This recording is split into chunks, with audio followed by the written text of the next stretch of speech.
Walking Dead Season 8, Episode 8, How It's Gotta Be. So this episode, of course, was the 90-minute mid-season finale, and it was definitely a crazy ending. They were talking about, there's like this one big moment that everybody's going to be talking about, and going through the episode, I was like, man, there's not much happening. Admittedly, I was worried. There's a lot in here that, much like pretty much every other 90-minute finale or mid-season finale that they've had, I was like, I just felt like there's some stuff that could have been shrunken down. I still enjoyed the episode, even leading up to like that final moment. There are definitely some great moments in here. Of course, Carl's storyline, naturally, it makes sense now, because about halfway through, I was like, okay, Carl's storyline is like super, super cool, and there's some other moments, but as far as like full storylines, I was like, Carl's is great, and then it started to make a lot more sense once it got to the end. But as far as the other storylines, they were still entertaining, just not nearly as cool to me as Carl's, because he was having this really great moment of not just being in the chaos, which visually was really, really cool, but he was also taking a leadership position amongst adults where he's still the kid. So it was just a great storyline all the way through. And of course, with his moment, we'll say at the end, I'll save his storyline to talk about for last. But as far as the other storylines where the communities are concerned, Ezekiel had a cool moment where his was, I think he had the second shortest storyline. The first shortest, I guess I'll just say it because it was so fast.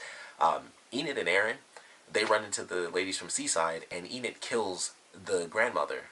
If I remember right, she was actually like the leader of all the women. So that was super fast. Like they stopped, she was shot. I was surprised that Enid was so quick on the draw with that. So that one really caught me off guard. I was like, wow, she was prepared, and it was just like, I have to kill her. She has my friend. I want to protect him. Boom, and then that was it. It wasn't drawn out like, hey, don't hurt him, or pointing guns like standoff. It was just boom around the corner, and that was it. And I swear, every time they run into those ladies, it's just worse and worse. Like, I don't think they killed anyone when they went to Seaside before. They may have. I really can't remember. But last time it was like, hey, we know the Saviors wiped out all the guys and kind of forced you ladies to just take off and be alone. But now we're here, and we're just going to steal all your guns because you won't come with us. So we're taking all of your safety and security with us. Bye. And that was it. And now, tiny interaction, and they kill the leader. So I don't know what that means coming back into the show for the second half of the season, but that should be interesting. I don't know how they're going to turn that around, because they've just made enemies of those ladies time and time again. And like I said, they stole their guns last time, and I don't think they killed anyone. Like I said, I really can't remember. They may have killed like one person, but now they've killed the leader, so that that's always a much bigger impact. And of course, she's the grandmother of like the one person that was actually cool, where she's like, hey, let's not go to war and stuff. So we'll see how that ends up playing out. But that, of course, was like the really quick storyline leading into basically becoming the setup for a storyline to take place in the second half of the season. So I enjoyed that. Super quick though. I was like, early on, they're like, all right, let's do this. Yeah, that's gone forever. I completely forgot it even happened until I was watching like The Talking Dead, and I was like, oh yeah, I forgot that even happened in the beginning of the episode, because it was such a quick thing as far as the storyline, and then everything else was what's going on with the community. So after that, we have Ezekiel's community, where his storyline was actually really good too. Like, he had, as far as like character focused, I would say he had the second best storyline compared to Carl, because his storyline focused on this journey he's gone through, where he's the king, and then he went through that crazy, devastating moment where he lost all these people in front of him, and he went into just a devastating pit, pretty much, and he was just sulking, like, I'm not the king of these people, I'm just a guy. And once the Saviors came in, it was like, oh crap, I need to be the king again. Like, he picked himself right back up, he got the heck out of there, and then as everyone's kind of trapped in the center, he's going around the community, and he's putting the barrels together and stuff. And I was like, this is actually really cool. He sets off a distraction, and brings the bus in and allows all these people to escape. And I love that story for him. It was, like I said, it was fairly simple, fairly quick. Most of that actual chunk of the story really was the lieutenant guy yelling from the truck with the megaphone, and that was most of that story. We don't even actually see Ezekiel, but I loved it, like what he did, him coming back from that, that depressed state that he was in after he lost all those people. Is like, even if I'm not this person I was playing, if I'm not the king, I am still the king. I am still this guy. So I loved his storyline, and he helps everybody escape, and then he actually gives himself up, which I thought was pretty interesting, because he could have just run with them, but he closes the doors, and he tells Carol, like, save them like you saved me. So I love that, and he was like happy about it and everything, and he changed it up, and it was like, I did it. Like, even when they do the thing at the end of the episode where they show everyone's faces again, which was a callback. I'm pretty sure that was the very first episode where they did that, or maybe it was the second one where they show like everybody's faces. But like in his, he smiles, and I was like, that was actually really cool. So I loved his storyline in the episode, as quick as it may have been. That was really cool. Also, it seems like they're teasing the fact that Morgan will actually be the one to save him. And he had like a cool little thing where they're showing the faces, and then he backs into the darkness like a ninja or something. So I was like, all right, Morgan's gonna end up saving him. Carol is gonna be going off and kind of becoming the new leader, at least, for a little bit. She's going to be the leader of the people from the kingdom. And then, of course, we have the Hilltop storyline with Maggie and Jesus in the car, and them being stopped by the tree that was knocked down, and Simon coming along. And that was a pretty tense moment. That was like outside of the ending where they had like the walk in the tunnel, where I could tell was like something's supposed to happen, but like I said, I'll save it for the end. But aside from that moment, them pulling Jerry out of the back of the truck, because we saw that scene where he gets hit, and then they pull him out. That was the first moment in this episode where I really thought, oh crap, like he could die, like they might actually kill a character. And Jesus, or not Jesus, but Jerry, different J name. Jerry is awesome. Like I didn't want him. I was like, I really hope they don't kill Jerry. Like in his note to Ezekiel, he wrote deuces Jerry, and I was like, you can't kill a character that writes deuces at the end of a letter. Like that was just crazy. So I was like, they can't kill this dude. He's super awesome. Fortunately, he does end up surviving, and they kill like the random guy Neil in the back seat of the car. So they have to kill somebody to like get the point across to Maggie. But none of the main characters get killed off. Not even the side characters, because the woman that was behind Maggie, I recognized her, and I was like, okay, this other guy Neil, you got a line, but I don't know you. I've never seen your face before, so I knew he was done for. But I was just happy to know that Jerry ends up surviving. The other, well-known characters end up surviving as well.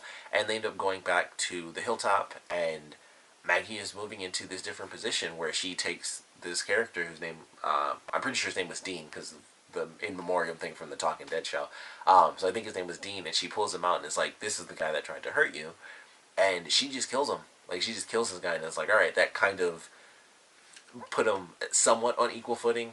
And so it's just like, alright, that's kind of the position she's moving towards, where she feels like she needs to kind of make a point to do that. And she also, even in that moment after she, kills this guy, she's really frustrated after everything that's happened.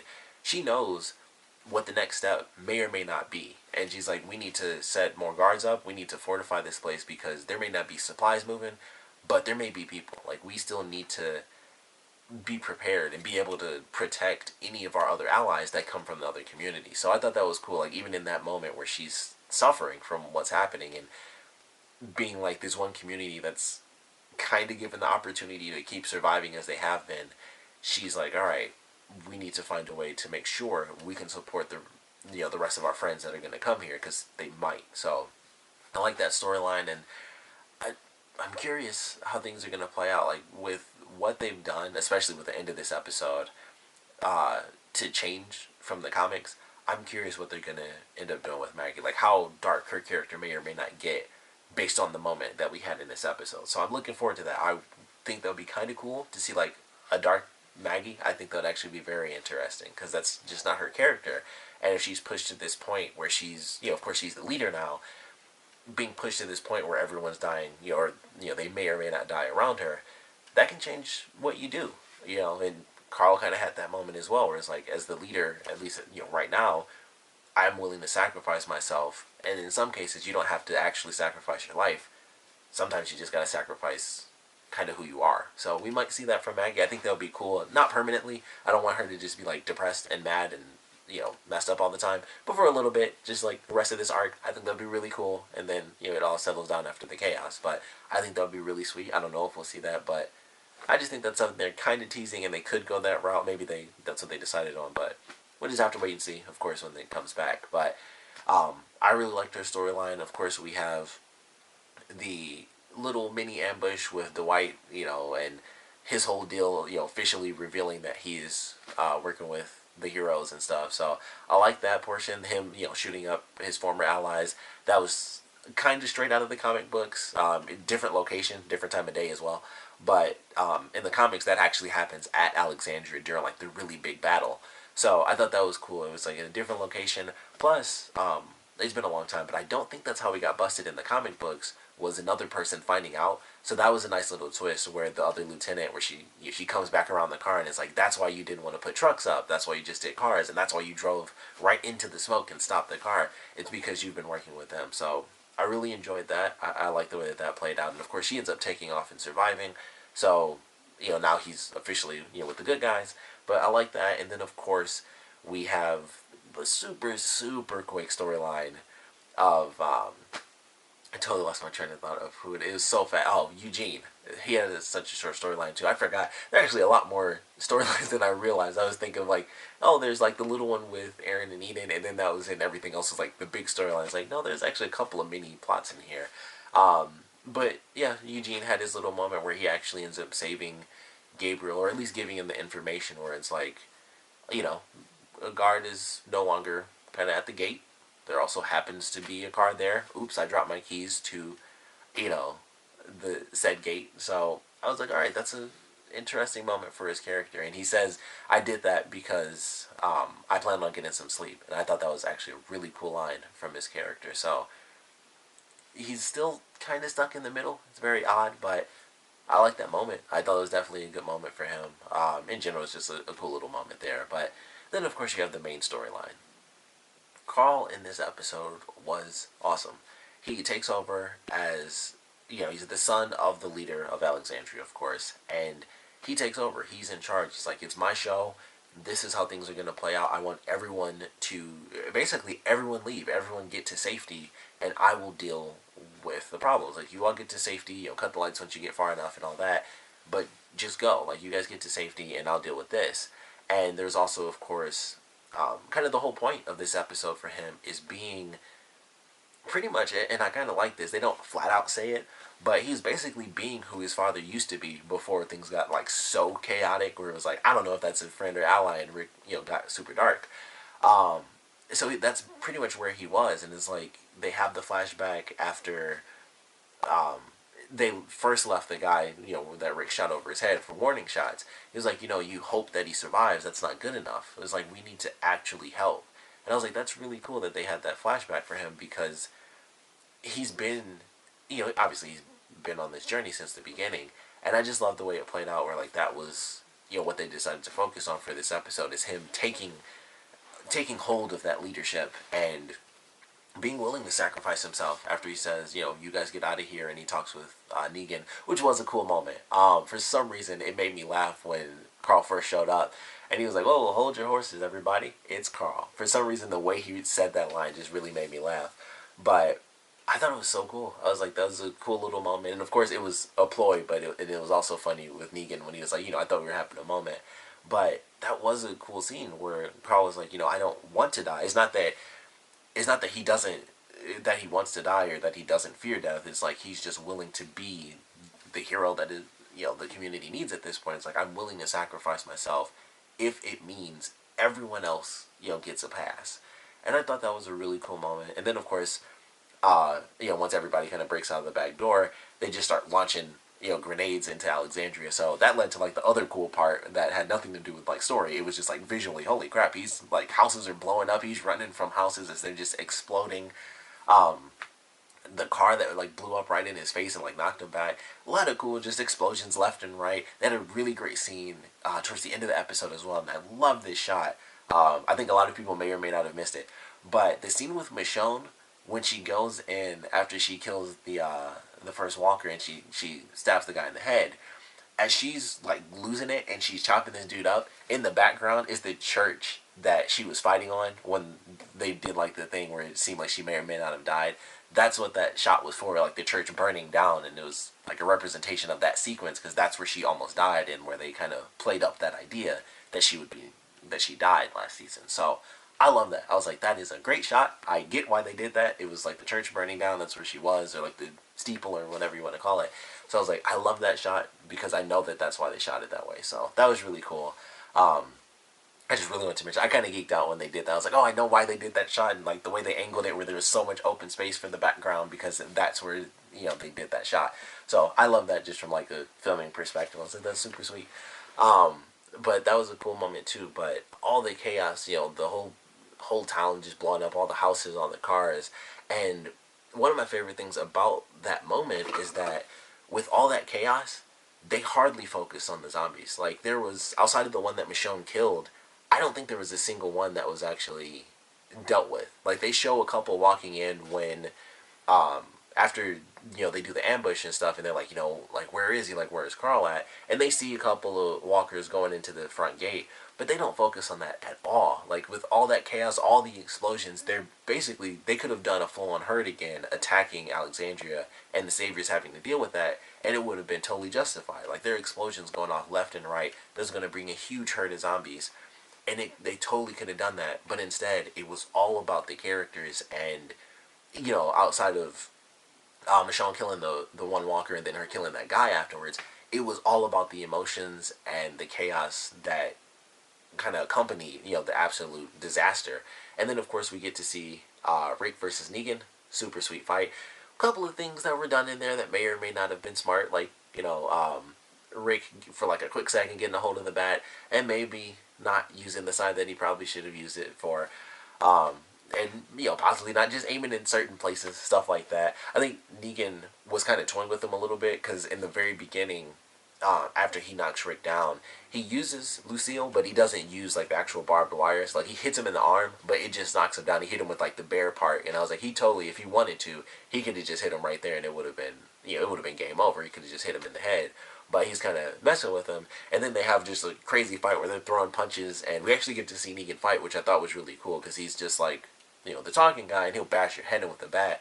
But hand to hand, he was doing his thing, like pushing Rick back, and then, Rick coming at him after he got up. Because when Rick hit him with the little thing, I was like, oh, this is it for Negan, because he hit him and he dropped, like he actually went unconscious, and then he fought back. He was super pissed off, and he like kicked him in the nuts, I think, and Rick was coming at him, and he was like, nope, and he just pushed him straight out the window, and I was like, well, that's a cool way to end the fight. And Rick just takes off, like, all right, well, I'm not going back in for that, because that hurt, and, he's gone. And then Negan's like, well, crap, I just, technically, I just let him get away by pushing him out the window. So, I love that fight sequence. That was actually really cool. But, of course, it continues on. Rick and Michonne end up running into each other, and then they end up going into the sewers, which is where everyone's at. And this is when it got to the point where I was like, okay, I know this is the end of the episode. I can see what time it is. Nothing so far has happened. Like, I know they aren't talking about this epic moment is going to be Alexandria got destroyed. Very cool, but that's not what everyone's going to be talking about. And they're going down this tunnel. And I'm like, okay. So that's where everyone ended up going. That's the safety and security for the Alexandrians. That makes sense. They kind of got that from Carl and the whole deal where he's helping the one guy. He was about to, give him food earlier in the episode. I was like, okay, that makes sense. Everyone gets there. They all get to safety. We saw Carl go into the sewer, so we know he escaped. And I was just like, I was waiting the whole time. They're walking down this thing. I'm like, how can this lead to anything bad when we know Carl hasn't been hurt? Like, we watched him the whole episode not deal with a single freaking zombie. He got, knocked down from some explosions, ran from a house. And it's like, okay, yeah, that happened and that happened, but I mean, how could he die in between? He's not going to be dead. And they're doing the walk, and everybody's looking up at Rick and stuff, like he's Jesus or something. And they're walking past, he does like a hilarious look when he sees Dwight. I thought that was the funniest thing. He's like, what is he doing here? So I love that, because that was funny. And they keep going, and he sees the guy that Carl was talking about. And I was like, oh, okay, he was in the, he was like actually in the sewer. And then Carl is like, I brought him here. And they show Carl, and I was like, he's looking super gray and dead. He looked like he was paralyzed the way he was laying. I was like, did something happen that they didn't show? Because I legitimately thought like he was straight up paralyzed.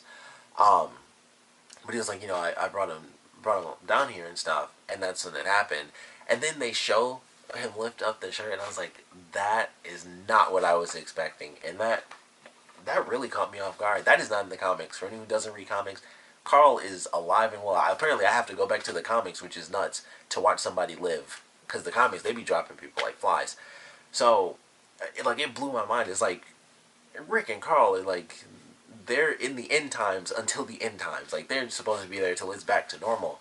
And that was just crazy to me. I was like, wow, they actually are gonna kill off Carl. So he has one more episode as the mid-season premiere.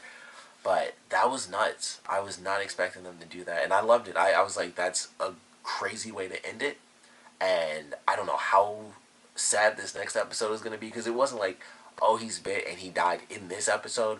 This was just to be like, see you next year, and that that's how they left it. But the emotion of it, that's all the mid-season premiere. So I don't know how sad that's gonna freaking be, but that's gonna be a heck of an episode. I don't know how they're gonna do it. That's if there was ever a time for this show to get like super, half-hour comedy style and do a sketch show or a clip show episode, this would the mid-season premiere would be the one, because it's like, man, they're not only killing one of three characters that have been there since the beginning, or one of four, because Carol, Rick, Carl, and Daryl. So now it's down to three, and that is, of course, Carol, Rick, and Daryl.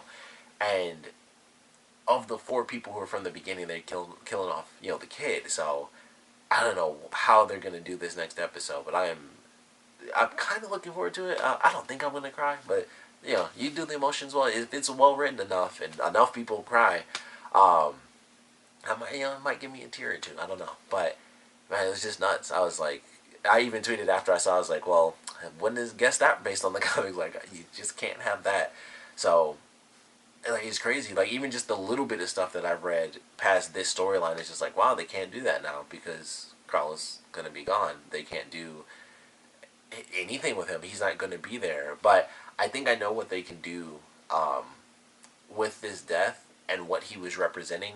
I feel like it might lead to a better version of something that happened in the comics, where I'm like, okay, this idea, where this ideal comes from in the show, I think could work a lot better. And I think, I obviously I can't spoil it, but if you know what happens at the end of this arc based on the comics, I think the way they handled it was like to me in the comics. But I think utilizing Carl's death, I think would be a great way to do it, considering how he represented what like the best elements of the characters used to be before everything got super dark. So I feel like that's where they're headed. If you know the comics, hopefully that was a good explanation, so you know what I mean. If not, just I'll talk about it when we get there. But I think this would be a cool way to kind of utilize how the end of this season is going to end up playing out based on what I know from the comics. So crazy way to end it. It's just nuts ending for sure. Overall, the episode I thought was kind of okay. Not as crazy as I was expecting. Definitely had some great moments. It's insane ending. So I'm looking forward to a good send off for Carl. But of course, I would love to know what you guys thought about this episode. So please comment below. Let me know your favorite parts, your least favorite parts, even though it's going to be the same. And of course, the only question is, how are you guys feeling after that crazy cliffhanger ending? So would love to know your comments, and of course what you thought about this episode in general. So please comment below, let me know, and thanks for watching.